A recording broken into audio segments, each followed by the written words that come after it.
Good evening, and we begin at 5 with significant new developments in the horrific crash that killed 7 people on I-5 near Albany. Police now say a semi-truck driver driving under the influence caused that deadly collision. Thanks for joining us. I'm David Molko. That driver has been arrested and made his first court appearance a short time ago. Kyle Leboshi's in the newsroom. Kyle, what are you learning? David, that truck driver from California is facing 7 counts of manslaughter, 1 for each person who died in Thursday's crash. He's also charged with driving under the influence, reckless driving, and assault. 52-year-old Lincoln Smith appeared in a Marion County courtroom this afternoon. Victims' family members also attended the emotional hearing. One man sobbed as he shook hands with the judge. Police say the truck driver, Smith, was headed northbound on I-5 near the Santiam rest stop when he veered off the road. His semi smashed into a Ford Econoline van with 11 people inside. The force of the crash pushed the van into another semi-truck. Smith wasn't hurt, but 6 people in the van died at the scene. A 7th person later passed away at the hospital. The wreck forced police to shut down I-5 North for nearly 7 hours on Thursday afternoon. There's no bail in the case. The truck driver, Smith, does not appear to have a criminal record, according to public records. His next hearing will be later on this month. All right, Kyle, thank you. Appreciate that update. Such a tragedy. Developing this evening, Kelso police are investigating the deaths of 3 people. Now, details at this point are few and far between, but authorities say it has to do with a call around noon about domestic violence and somebody with a gun. This was at a home a few blocks west of I-5 in the city. Officers found 3 dead when they responded. We are working to figure out what happened there. Police say there is no threat to the community, and they are not looking for any suspects. Well, this evening we may be getting a little bit closer to what sparked the massive fire that tore through the May apartments in Southwest Portland. That is because today investigators are flying drones in and around the charred shell in hopes of pinpointing the cause. Our Mike Benner has been covering the story all week. Mike, how's the work going so far?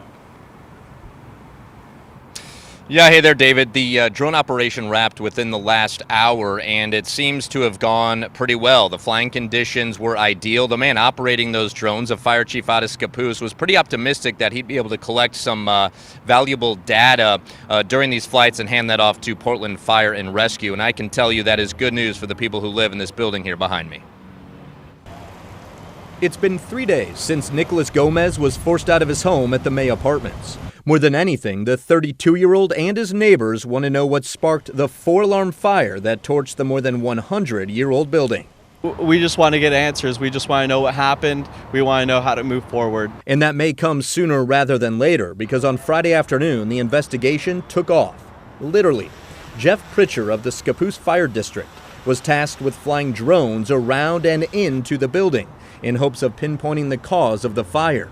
Pritchard says the drone will assist in creating both 2- and 3-dimensional maps of the scene. Then we're going to do some very specific photos to help enhance one of the areas of interest that the fire investigators have. Pritchard did the same thing earlier this year when a fire destroyed the old Korean church in downtown Portland. This here is what the drone helped generate during that mission, one that ultimately led to an arson charge. Pretty wild, isn't it? Pritchard would say so. He'd also tell you he loves what he does. In fact, this week and next, Pritchard is at Powell Butte Nature Park, sharing his passion in overseeing a program that teaches aviation professionalism. Teaches them aeronautical decision-making, crew resource management, and safety management systems, which are the pillars of a successful aviation program. If anybody appreciates that, it's Nicholas Gomez, because it's a successful aviation program that might very well provide him answers to the questions he has about the fire at the May Apartments. Like whether it be negligence on the way the building was ran or whether it be arson, like we just want to kind of put this thing to rest. All right, there is a GoFundMe for Nicholas Gomez, as well as many others who lived in the building behind me. You can find links to those GoFundMes on our website, KGW.com. In the meantime, there's no timetable for when we might see the results of today's drone flights. We'll, of course, stay on top of it and bring you any new information as soon as we get it. For now, David, I'll send it back to you. Yeah, let's hope they get some answers. Thank you, Mike. This evening on The Story, the results from a survey around climate anxiety. Now, it is not a scientific poll, but a survey KGW put out to understand how climate change is affecting decisions you make, along with your mental health. So here is a preview. More than 85% of respondents say they were either extremely or very worried about climate change. And here is one response we got. Quote, "I chose not to have kids, partly because what world will be left for them? I couldn't in good conscience create life in this environment," end quote. That is just one response, of course. Environmental reporter Cale Williams walks us through the results and what an expert found striking about them. It's coming up at 6 on The Story. In national headlines, negotiations over the U.S. debt limit are back on this evening after House Republicans walked away from the White House earlier in the day. GOP lawmakers are seeking steep spending cuts in exchange for a debt ceiling increase. Democrats have so far resisted those proposals, calling them dead on arrival and saying they will only hurt the most vulnerable people. We've got to get movement by the White House, and we don't have any movement yet. So, yeah, we got to pause. Imposing draconian cuts on some of the most desperate people in this country. Well, the Treasury has warned Congress must act or the U.S. could breach the debt ceiling as soon as June 1st. Some Democrats are now urging President Biden to invoke the 14th Amendment, letting him act alone to prevent a catastrophic default. The White House says it is continuing to work toward a bipartisan solution. Now, this is far from the first time the federal government has grappled with the nation's debt. But as some of our Verify viewers pointed out, congressional Republicans had a different attitude toward raising the debt limit under former President Trump. Here's Casey Decker. We are potentially just a few weeks away from the United States defaulting on its debt. The Treasury Department is running out of money to pay the bills Congress already authorized, and it needs to borrow more. But it can't do that unless Congress raises the debt ceiling. Republicans who control the House say they won't vote to do that unless the bill also comes with severe spending cuts, a proposal President Biden has rejected. Verify viewer Andy heard that when Trump was president, Republicans lifted the debt ceiling multiple times without any strings attached. So let's verify. Did congressional Republicans vote to lift the debt ceiling without spending cuts during the Trump administration? Our sources are the Treasury Department, the Congressional Research Service, the Bipartisan Policy Center, the Committee for a Responsible Federal Budget, and the American Presidency Project at UC Santa Barbara. The debt ceiling was lifted 3 times when Trump was president, once in 2017, 18, and 19. But each time, Congress didn't vote to raise the limit by a specific amount the way they usually do. Instead, they voted to suspend the debt ceiling altogether. This allowed the Treasury to borrow money at will. Then, when the suspension was over, a new ceiling was automatically installed based on how much the Treasury borrowed in the interim. As a result, the debt ceiling rose by several $1 trillion during Trump's term.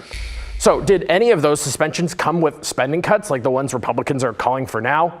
They didn't. Some of these budgets included spending offsets, but our sources said they were mostly budget gimmicks rather than serious cuts, and they had little impact on actual spending. So we can verify, yes, during the Trump administration, congressional Republicans voted multiple times to lift the debt ceiling without spending cuts. Since 1960, the debt ceiling has been raised 78 times, 49 times under a Republican president and 29 times under a Democrat. With your Verify, I'm Casey Decker. And there you go. Automakers Hyundai and Kia have agreed to a $200 million settlement over a security flaw that made their cars easy to steal. A class action lawsuit accused the companies of selling cars without a standard feature that prevents the engine from starting without a key. Now, we've reported on more of a handful of cases in our area. According to Portland police data, thefts of Kias and Hyundais in the city quadrupled last July when compared to July 2021. That is in part due to a so-called TikTok challenge that exposed how to steal them. The agreement still needs court approval.